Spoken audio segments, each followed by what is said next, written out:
బుద్ధి వివేకము గల హృదయము నీకిచ్చుచున్నాను. మొదటి రాజులు 3వ అధ్యాయము 12వ వచనము.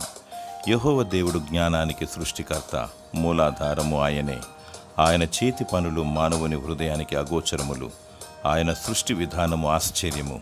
అడిగిన ప్రతివారికి బుద్ధి, వివేచన, జ్ఞానము మరియు తెలివితేటలు దయచేయను. సొలొమోను మహారాజును దేవుడు నీకేమి కావాలని అడిగినప్పుడు సొలొమోను, నీవిచ్చిన రాజ్యాన్ని పరిపాలించుటకు నాకు బుద్ధి వివేకము గల హృదయము కావాలి అని అడిగాడు. ఆయన కోరికను దేవుడు మెచ్చుకొని దానితో పాటు సర్వ సంపదను ఇచ్చాడు. ఆయన నీతిని, రాజ్యాన్ని మొదట వెదుకుడి, అప్పుడు అవన్నీ అనుగ్రహింపబడును.